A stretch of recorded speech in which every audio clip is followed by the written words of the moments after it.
Hello everybody, good morning. It's Molly with AllEars and I'm here at Epcot today with an all-new challenge. We've tackled Magic Kingdom, we've tackled Animal Kingdom, and now it's Epcot's turn. That's right, I am attempting to do every single Epcot attraction in just one day. I've got 17 things on my list that I'm going to try to get done today before the park closes at 9 o'clock. So the rules for the day today, what makes up my list of 17? It's anything with a FastPass Plus, it's any moving attraction, and it's any theater show where you go into a designated theater to watch a movie or see a performance. Basically everything that's not Streetmosphere or Entertainment in the Countries or a walkthrough, we're gonna do it today. Hopefully we can get it all done, and you know I'm gonna share some fun tips to help you plan your day at Epcot. Are you excited? I sure hope so. Let's get going, guys. We're wasting time.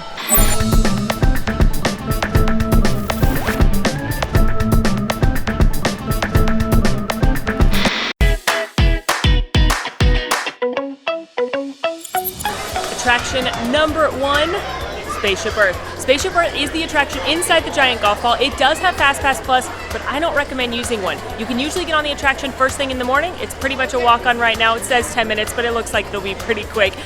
Or later in the day. Now, around 10:30, it does get pretty long because it's the first thing people see when they come into the park if they're not one of the people that are here right the first thing in the morning to get on Frozen or Soarin. So people come into the park, they see an attraction, and they get in line. So usually you can get on a little bit faster in the afternoon or evening, but I don't necessarily think you need to use a FastPass for this unless it's like a must do for you.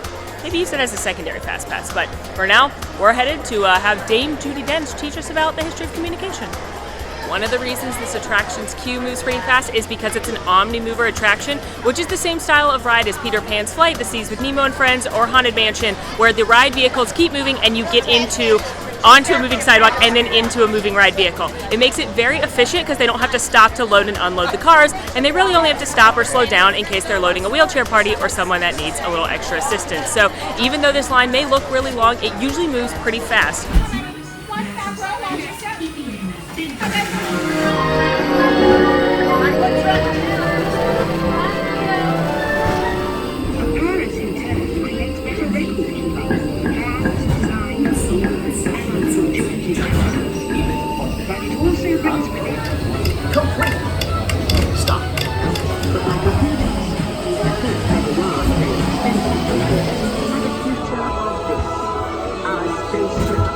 Spaceship Earth, attraction-wise, I'm going to give a 3. It's not a must-do for me. I do enjoy it. I love a good attraction where you can kick back, relax, and be inside in the dark for a little bit. But it's not that exciting compared to other attractions here. It's a little slower for your kids, so the little ones may get a little more bored as compared to some of the other attractions in the park. So it's a 3 for me. I personally enjoy it, but should you wait in a long line for it? I would say no. Any more than like 20 minutes, and I probably wouldn't wait. If you want to learn more about Spaceship Earth, we have an AllEars Ride Spaceship Earth video with lots of fun facts and behind the scenes information. We'll link that for you. Also, I'm having a really tough time with the fact that I gave it a 3. It probably deserves a 3.5. To some people, it's their all-time favorite in the park, and it is iconic because you're in the golf ball. So yeah, we're going to bump that up to a 3.5 because I'm making the rules, so I can do that. I am now headed to the Land Pavilion because I saw on the My Disney Experience app that Soarin', one of the most popular attractions here, had only a 20-minute wait. I hope that's true because I do not have a FastPass for Soarin'. I selected a FastPass for Frozen Ever After, and they are both Tier 1 attractions, so you cannot get both. Epcot's FastPasses, unlike Magic Kingdom's, but similar to Hollywood Studios, are in tiers. We can only pick 1 out of Tier 1, it's the most popular attractions, and then 2 out of Tier 2, which are some of your less popular attractions. Y'all, I don't believe it. It really is a posted wait time of 20 minutes. This is good. Here we go. I'm literally in shock, and I'm here all the time, so not a lot shocks me, but Soarin' is one of the most popular attractions in Walt Disney World. I expected it. It's like the park's been open for like 90 minutes almost, and I expected it to be way longer, like at least double that. So we are doing well right now. So you can use the Play Disney Parks app here at Soarin'. They have different geography trivia you can do, and you can get really competitive with your family if you want, but it's a fun way to entertain yourself in line is play some trivia. So Soarin is a hand gliding attraction where you're lifted up many feet in the air and you soar over some of the most famous scenes in the world, like the Eiffel Tower and the pyramids of Giza and the Sydney Harbor, and it's amazing. There's a 40-inch height requirement. It's my mom's favorite attraction, which I say every video I ride this on. Hey mom. And she always requests that we sit in the middle section in the front row, which really is the best seat because no one's feet are dangling in front of you and you're smack dab in the middle, so it does look the absolute best. So if you want the best seat, just request to sit in section B, row 1.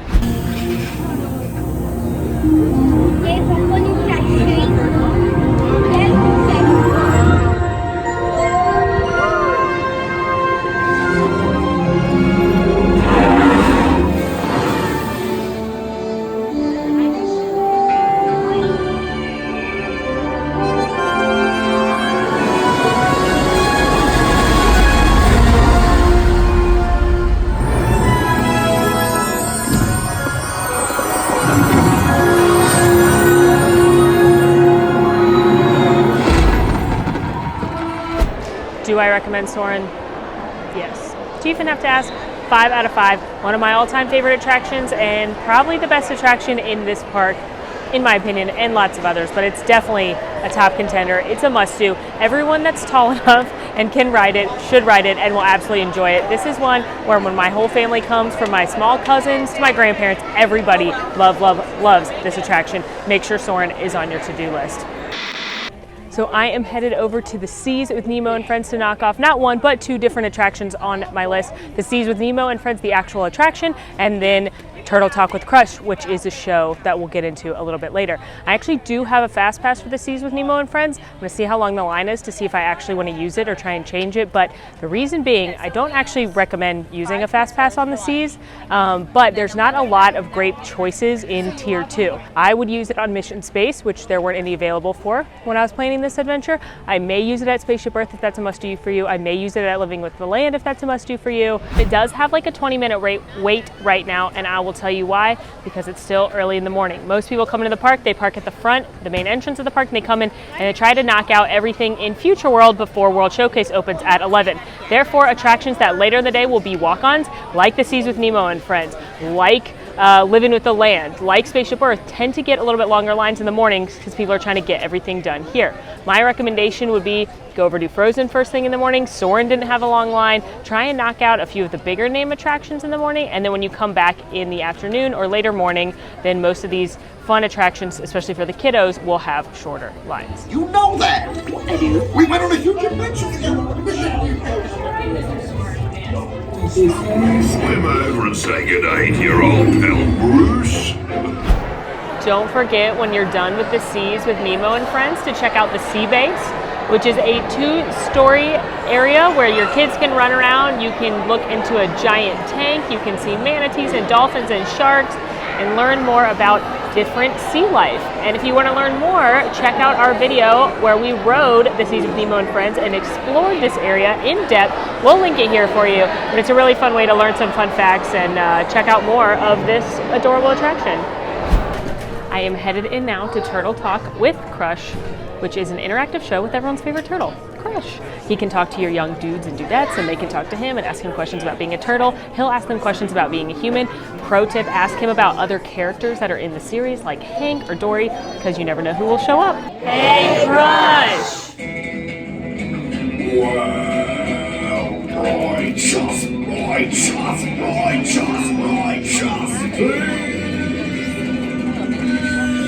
Awesome, man. Check it out. Double barrel 360, totally tubular. What's your name, dude? Dorla. Hey, Darla, what's up? Can you talk like a turtle? I got your back. Darla, just say this. Totally. Totally. Nailed it. Now say awesome. Awesome. Put them together. Say totally awesome. Totally awesome. Give it up for Darla today!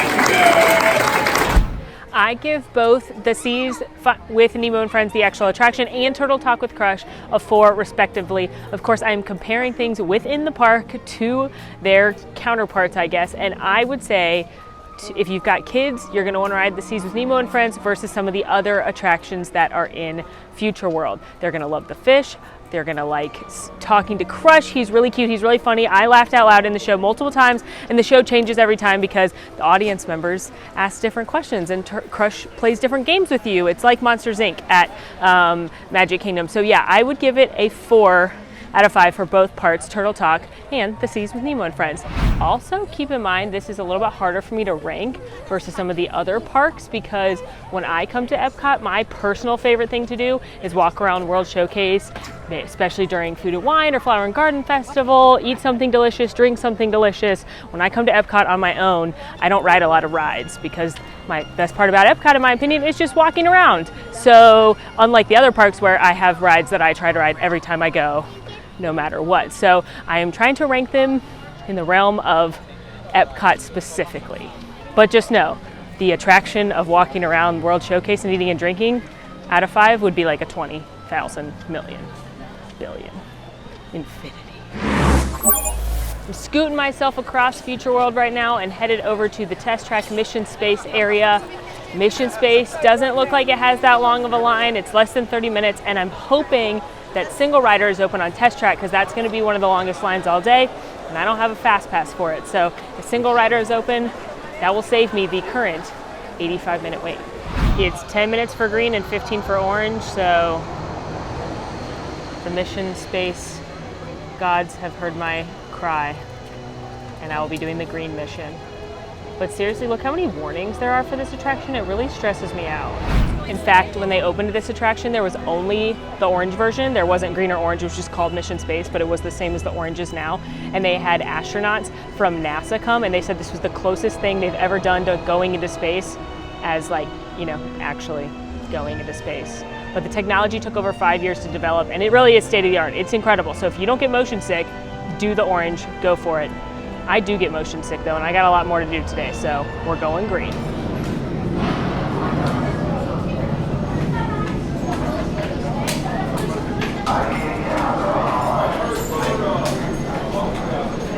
Today? A little nervous. Nervous? Don't be nervous about it. No, it'll be fun. If you weren't nervous already, the amount of times they've told you to be really sure you want to ride it or you can get off is unnerving in of itself. It's been like literally 4 or 5 times already. Compartment in front of me. Then reach up and pull down all your strings. Pilot, the X2 is an excellent ship. Your job will be to trigger first stage separation. And We have main engine start. Lift off. together. Pilot, initiate landing sequence. Now. Initiated. Commander, activate manual control. Now. Computer override activated. They're coming in too hot.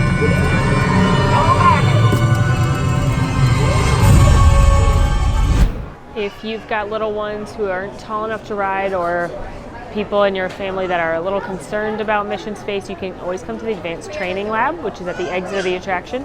You don't have to ride the attraction to get here, and your little kids can play on this cool space playground. There's you can send a postcard from space. There's some other activities.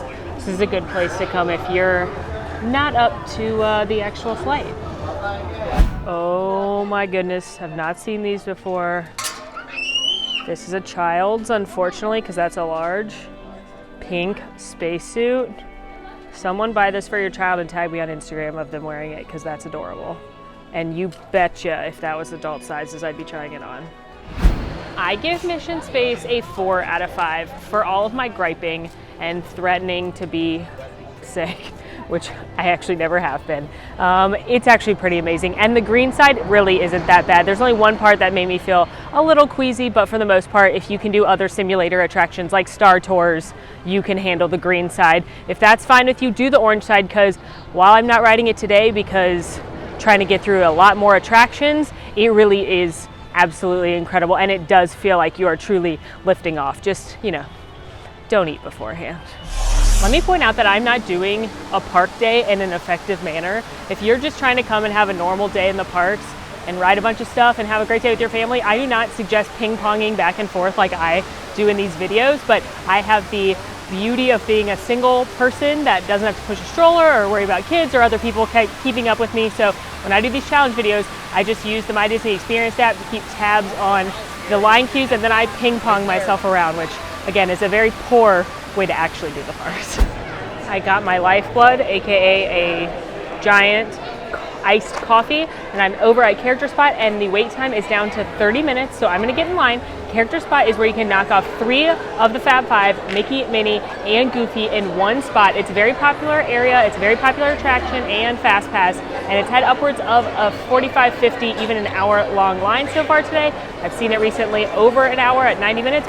Unfortunately, the Character Spot is closing in September as part of the transformation of Epcot. They are closing a lot of the stuff up in Future World, Fountain View, which is the Starbucks, Character Spot, Mouse Gear. They're relocating everything throughout the park, and then it'll reopen in some fashion for Epcot's big transformation reveal. So keep a look at your at AllEars.net and at your times guides when you go to the park to find your favorite characters when Character Spot closes in September.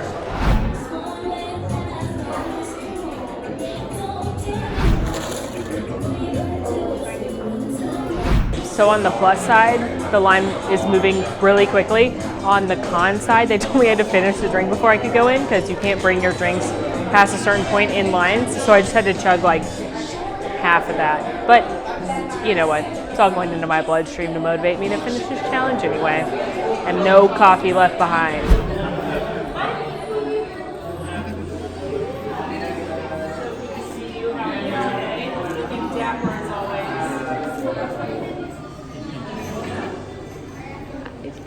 Big smile.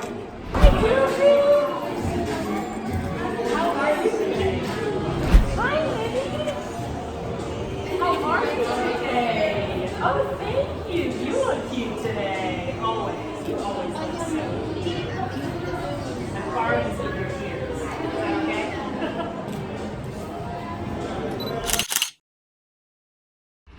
Just wrapped up at Character Spot. I would give it a 5 out of 5. I mean, you are waiting in one line, and I actually waited less than 30 minutes to meet 3 of the Fab 5. Again, it's Mickey, Minnie, and Goofy. So I would say if it's definitely less than 30 minutes and you've got kids and haven't met those characters yet, definitely worth it to knock out those 3 big characters in one line.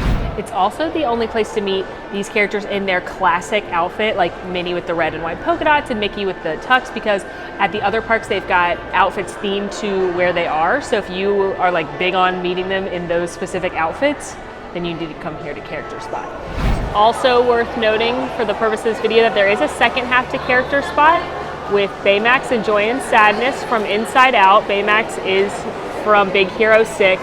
It doesn't have a posted wait time or FastPass, which is why I'm not going in there for today's adventure. And I also don't know where these characters are going to get relocated or if they'll get relocated. But there is a place you can find some more unusual characters as part of Character Spot.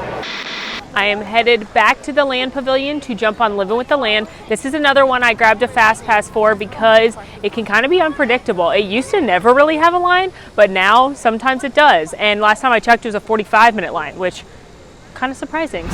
No one ever looks at this because they're too busy getting excited to get on Soarin', but how gorgeous is this mosaic? That is lovely. See what I mean? It's like sneaky that there's a line down there. You used to never have a line, but maybe people understand how great it is now. But wait, looks can be deceiving. It's only a 15-minute wait, even though it looks a lot longer. Living with the Land is a slow-moving boat ride that takes you into some of Epcot's greenhouses and show you how they are working on different technology and innovation to help grow different food sources. It's really cool. I love it, especially if you're into nutrition or farming or anything like that. You're going to enjoy it. Little kids will like it more than some of the other slow-moving rides here because there are fish and plants, so there's a little bit more to look at than, say, Spaceship Earth. It is a FastPass attraction, not necessarily need to use one, and anyone can ride it. So let's go live with the land.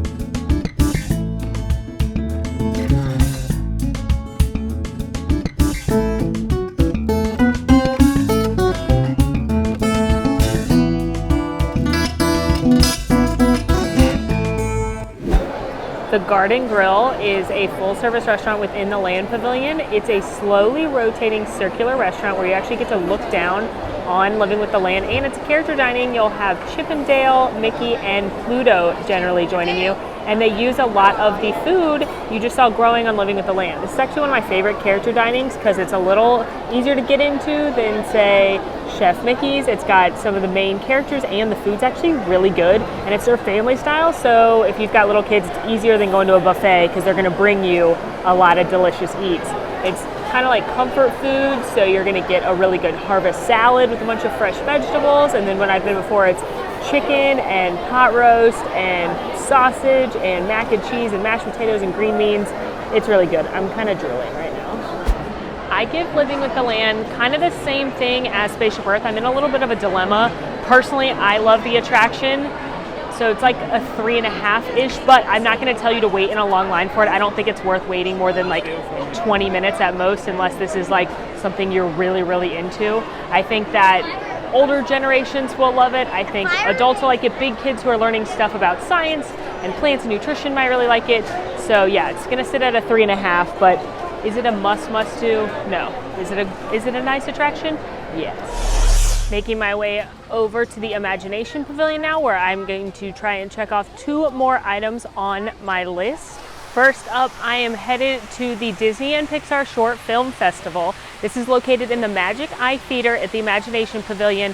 Former residents of this theater are Captain EO, the Michael Jackson musical about space. You know, we are here to change the world, make a change. Oh, I loved it. And also, Honey, I Shrunk the Audience have both lived in this theater. Now, this is a 3-short series, Disney Pixar shorts, and they are brought to life in 4D, meaning you wear 3D glasses and effects around you bring the story to life, kind of like Mickey's PhilharMagic. So the reason I chose the show first over the attraction at this pavilion is because there was a 2-minute wait when I walked up, which means there were 2 minutes till the theater doors opened. So I basically walked up and they opened. Don't use a FastPass on this. The wait time's always going to be how long until the next show starts. So at most you're going to have to wait like 15, maybe 20 minutes for the previous show to finish and let out those guests, and then you'll be let in. I love the jumping fountains outside of the Magic Eye Theater. They're really fun, and I remember as a kid playing on them with my cousins and getting soaking wet. Woo. Pro tip, always pack your kids extra clothes, because you know you want to let them play in the jumping fountain and you know they're going to ask. I would give the Disney Pixar Short Film Festival a solid 3, which makes me feel good about giving some other attractions a 3.5. Is it an adorable show? Yes. Is it a great way to escape maybe a little rainstorm or the heat? Absolutely. Is it a must-do? No. It's a great show to cool off at, or if you need a break or you're waiting on a FastPass, definitely check it out. I like it more than the other movie options at this park, but it's not a must-do. It's a nice to-do, it serves its purpose, but it's not a must-do. On to the attraction here at the Imagination Pavilion, which you probably already know what it is. Journey into Imagination with Dr. Nigel Channing, aka the bad guy from Casper, and Figment, the purple dragon. Journey into Imagination does have FastPass Plus, but I don't recommend using it. It's usually a walk-on or not much longer. So this is definitely one to just walk on and use standby.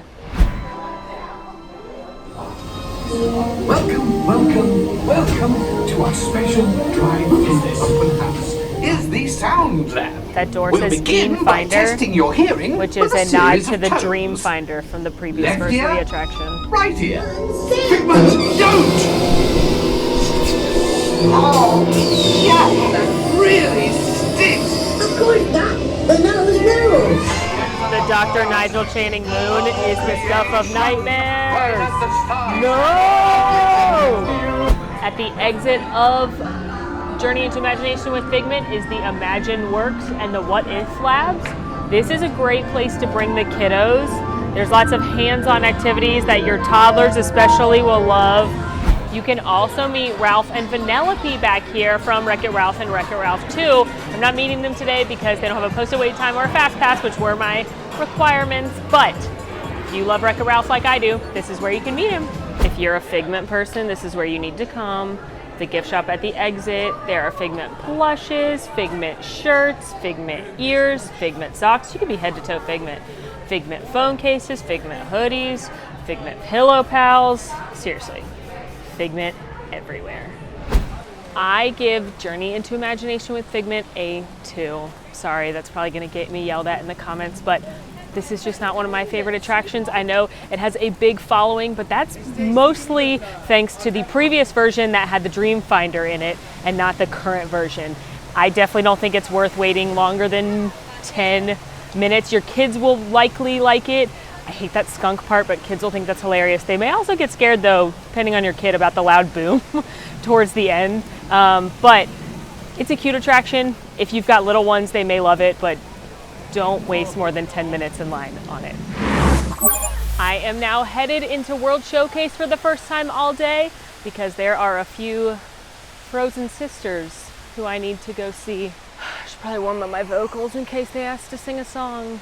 Love is an open door. That one's probably a little out of my vocal range. Since I'm breezing through Mexico, might as well stop and see the Three Caballeros. They're on my list anyway. The Grand Fiesta Tour does not have FastPass, nor does it need it. It's usually a walk-on. The only time it gets a little longer is generally if it starts raining. People will come in here and then figure they should pop on the attraction. It's pretty cute, and it's especially fun after you've hit up like Cava del Tequila, if you know what I'm saying.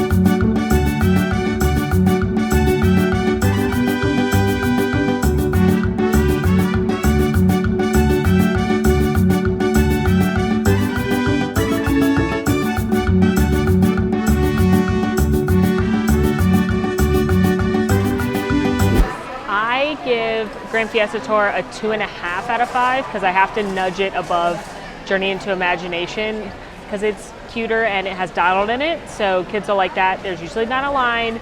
It's nice to do if you're walking around World Showcase and need some air conditioning or your kids want to go on a ride, but it's definitely not a must-do for most folks. Just made it to Arendelle, aka Norway, which is a real country, and there are 2 things I need to accomplish here. The first is Frozen Ever After. The second is the Anna and Elsa meet and greet because it has a posted wait time and a specific theater, so I thought it should count in the whole things I need to do today. Frozen Ever After is located in the Norway Pavilion and it replaced Maelstrom, so some of you may be sad about that because Maelstrom kind of like a cult favorite, but Frozen Ever After, of course, they're going to capitalize on some of the most popular Disney characters of all time, and this attraction is so cute. I highly recommend it to everyone, but definitely get a FastPass if you can because it's one of the most popular attractions in all of Disney, definitely the most popular attraction here at Epcot. We do have a very fun All Ears Rides Frozen Ever After video, so we'll link that for you so you can watch that to learn more.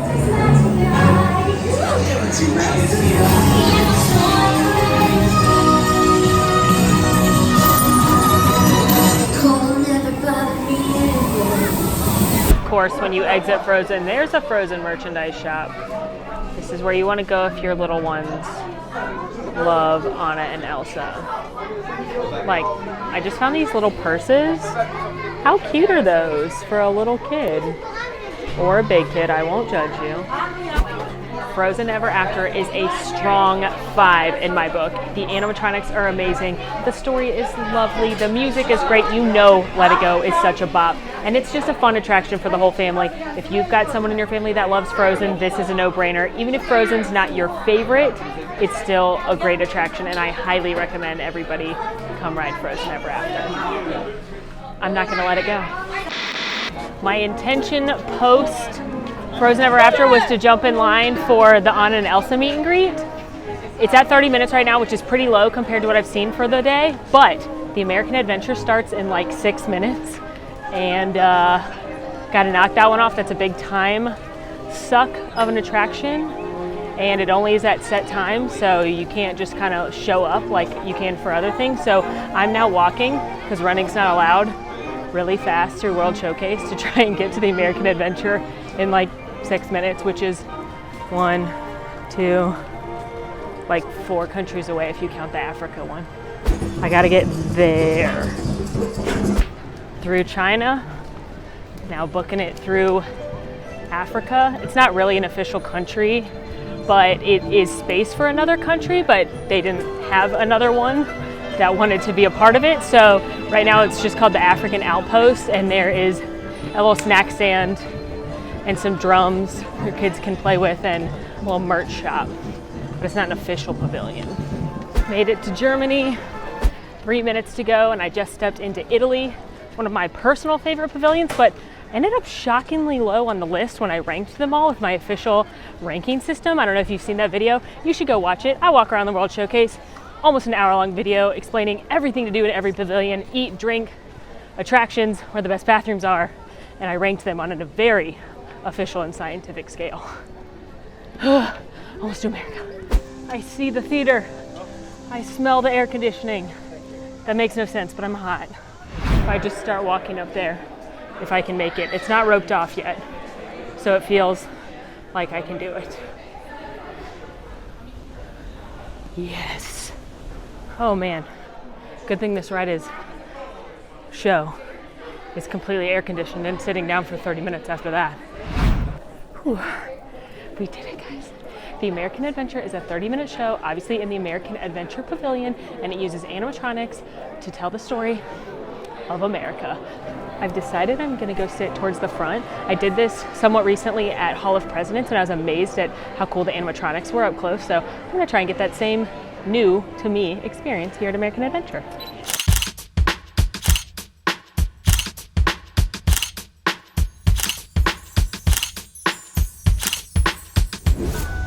The American Adventure, first of all, I cried several times because one, at the very beginning, they asked for any active or former military or first responders to stand up, and everyone gave them a round of applause, which that just tugs at your heartstrings. And then just the montage at the end, I love a montage, and there's a montage of like Michael Phelps winning and the U.S. gymnastics team getting the gold, as well as some really sad things from U.S. history, like little Kennedy saluting his dad's coffin with the flag on it, and it's just like too much for my heartstrings. But man, it does make you feel gosh darn proud to be an American. Still, I give the American Adventure a 3. It is definitely a targeted audience. It's a long show. It's like 30 minutes long. Granted, you're sitting down in the air conditioning, but kids are really, this is not one you're gonna get many kids to sit down and watch the whole thing. Parents will like it, my grandparents love it, so definitely it's a targeted audience, but the animatronics are amazing. I recommend sitting up close because you can really see them and how incredible they are. So American Adventure, that's a 3. Headed back now towards Norway. I checked my Disney experience and there's only a 20-minute wait for Anna and Elsa, so I'm gonna go ahead and visit them. I was gonna make a pit stop in China for Reflections of China, the Circle Vision 360 movie, but I'm gonna capitalize on that 20-minute wait. Just about the shortest I've seen all day, so I'm gonna go ahead and meet the Frozen sisters. If you love the Frozen sisters, this is the only place in Walt Disney World where you can meet them. So Mom and Dad, remember that for your Frozen loving kids. And off we go. Hi everyone, it's Anna of Arendelle. You'll have to come visit sometime. We can build a snowman, drink some hot chocolate, and have a big snowball fight. I hope to see you soon. Hello there everyone, it's Queen Elsa of Arendelle. Now that the gates are always open, we love having new visitors. Perhaps you could visit and build a snowman with my sister and I. Olaf could use a few new snow friends, maybe even a snow girlfriend. Thanks, Elsa. Hi, everyone. Meeting Anna and Elsa definitely took less than 20 minutes, which was great. I give meeting them a 4 personally, but if you have an Anna and Elsa lover in your family, it's gonna be a 5. The summer house is super cute, and like I said, it's the only place you can meet Anna and Elsa anywhere in Walt Disney World. They're not at any character meals. They are in the parade at Magic Kingdom, but besides that, this is it. This is where your kids are gonna wanna go. So come visit them in Norway. Think of something fun to tell them because they're really talkative and they're really sweet. So it's always fun to come up with a story or a fun question to ask Anna and Elsa, and they will definitely make sure to answer that for you. Now that I have finished everything I need to do in Norway, I'm gonna head back to China and check off Reflections of China, which is again a Circle Vision 360 movie. So the only waiting I'm gonna have to do is waiting for the next one to begin. So what I didn't want to happen has happened, but that's okay. So you can see there's a minutes to show sign and there's 12 minutes left. It's a 14-minute show, so that means it just started. But that's all right, I'll stay in the air conditioning and we're making pretty good time.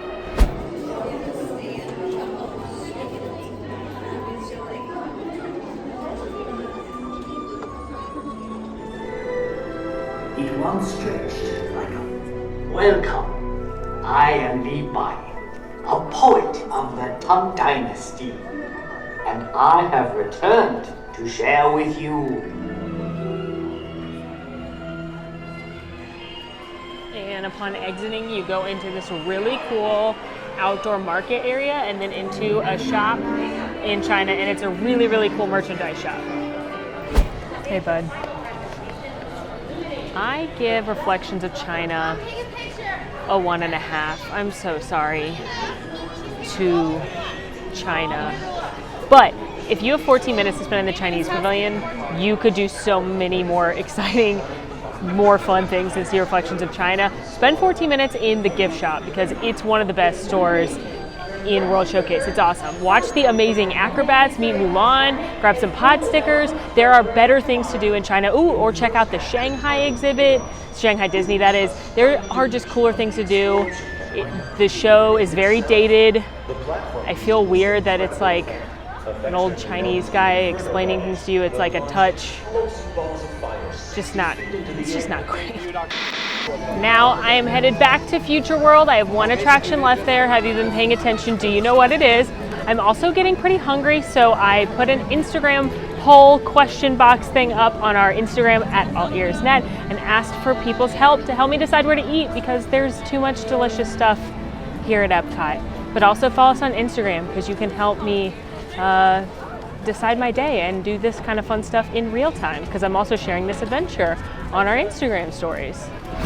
If you've been paying attention, you may know Test Track was the last thing that I have to accomplish in Future World. And for fun right now, their boards aren't working where it displays the wait times. So they have a board out saying 60 minutes for standby, but I'm gonna go single rider. And it's just like a roll of dice. Who knows how long it's gonna be? Could be 5 minutes, could be 10 minutes, could be an hour. I don't know. Single rider is an option available at some Disney attractions, such as Test Track, Rock and Roller Coaster, Expedition Everest, and it is exactly what it sounds like. You go in, even if you go with a group, you guys are gonna get separated because you're just filling in the empty seats from the even numbered parties. So you're gonna get separated. You may experience a little bit different of a pre-show or not get to do something that the regular queue would do, like on Test Track, you don't get to design your own sim car, but when an attraction has an hour plus long wait and you can usually walk on within 15 minutes, it's pretty worth it to do single rider. Test Track is the fastest attraction at Walt Disney World, getting up to almost 65 miles an hour. That's right, that's faster than Rock and Roller Coaster, it's faster than Everest, it's faster than any of the mountains of Magic Kingdom. Test Track is the champion. Energizing for power test.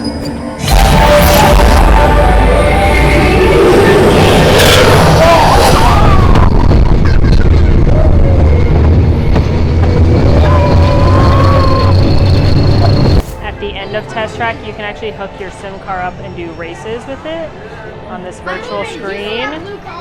There's some other interactive activities, so that's a fun thing to do, especially if you've got a kid who's too short to ride. Also, helpful tip time, anytime you're in a merchandise shop and you see bottled beverages or snacks, if you're an annual pass holder, cast member, DVC, you can use your discount on them. So you'll actually save money versus buying them at a cart or a quick service location. So always buy your bottled drinks in a merchandise shop. So loud, I give Test Track a 5 out of 5. It's a super fun attraction. If you feel the need for speed, this is definitely one you want to go on. You are going to want to use a FastPass or that single rider option for the most part. Keep in mind this is a tier 1 attraction, so you're going to have to choose between this, Frozen, Soarin, and the IllumiNations viewing area. So you can probably, what I would do is get Frozen and then do single rider here. You don't get to design the car, but I walked on the attraction in less than 5 minutes. Headed back now over to World Showcase. I only have one country attraction left. That is Impressions de France, which is the movie in France. And I'm gonna go check that out, knock that one off the list. And then I'm gonna eat because besides IllumiNations, I'm done with my list for today. So I'm gonna use the poll results from Instagram, figure out somewhere to eat, and then, you know what, I'm just gonna go explore and see what other fun things I can show you here at Epcot until it's time for IllumiNations Reflections of Earth. Made it to France, where I'm going to go see Impressions de France, which is a movie. It's an 18-minute movie about, you guessed it, France. You guys are so smart. I didn't know this was in here, but there's some info about Notre Dame in the waiting area.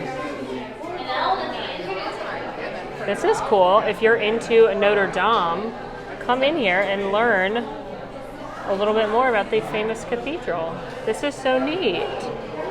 Wow, today is just a day of discovery for me.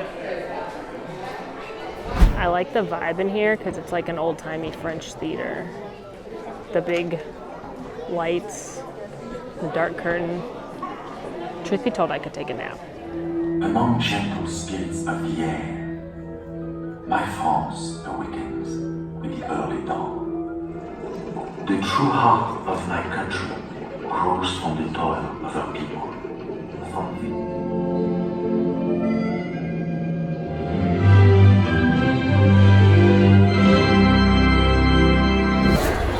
I give Impressions to France a 1.5.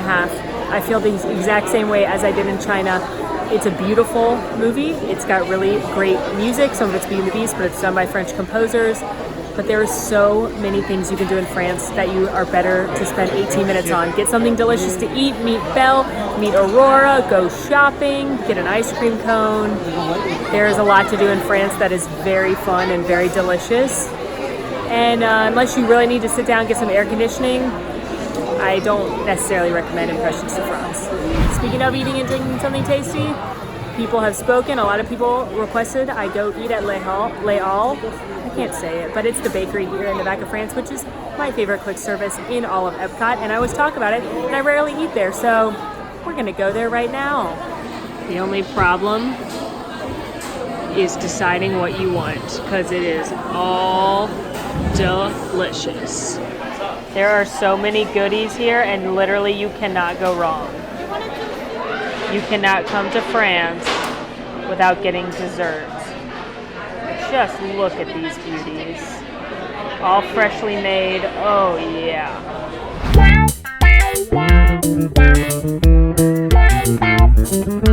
So I decided to go with the quiche Florentine, which is a goat cheese and spinach quiche. Got to get it toasted and warmed up. A strawberry tart, which has fresh strawberries and fresh whipped cream, and it is to die. And a glass of Pinot Noir, because I deserve it. So I cut it in half so you could see in there all the spinach and goat cheese goodness. There's also another quiche that's got ham and cheese if you're more into that, but I love goat cheese, so this was a winner for me.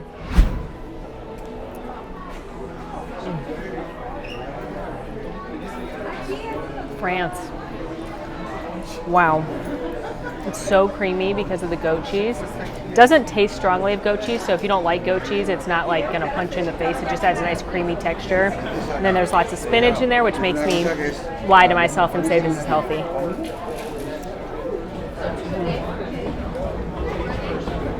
France. Oh, it's so good every single time I come. I've never gotten anything bad there. I cut it in half so I could show you all the insane amount of fresh whipped cream. Now, this is not like Ready Whip. This is like delicious, fresh whipped cream made in-house.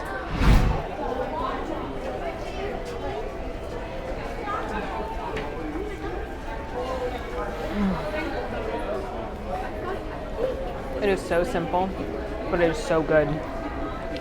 Tons of that fresh whipped cream, fresh big strawberries, nice flaky pastry crust.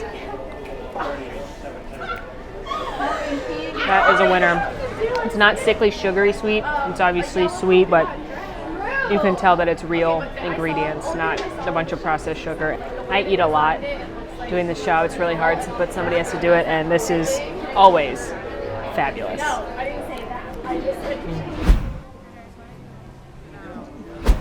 Hello dears, I can't wait to see you in our kingdom someday, and I hope until then you all have very sweet dreams.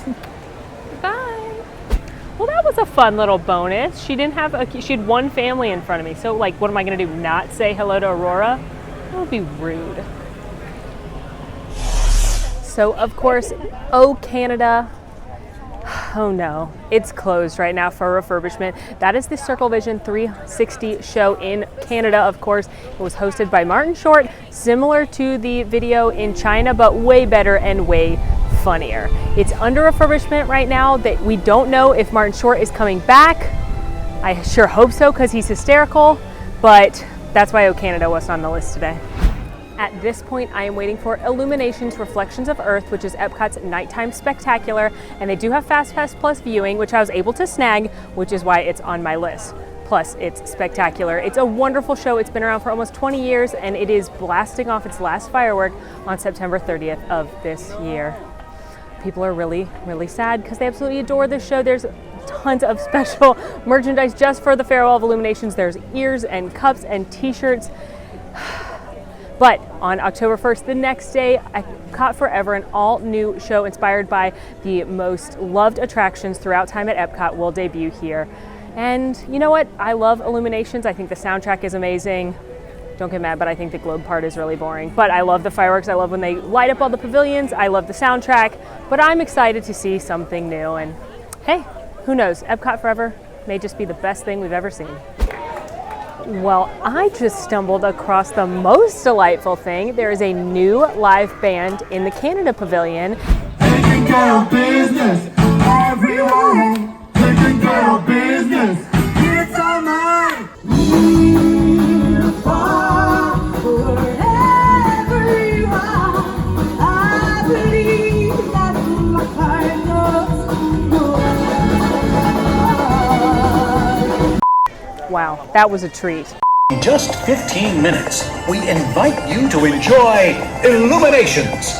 You're welcome. Thank you.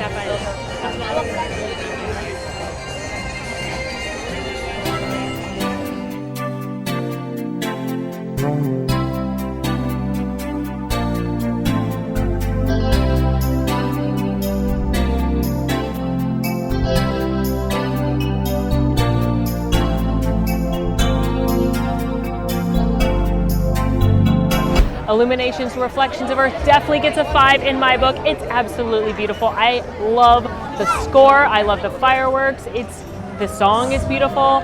I love it when the narrator blows out the fire at the beginning. I like it when the countries light up. Yeah, it's a winner.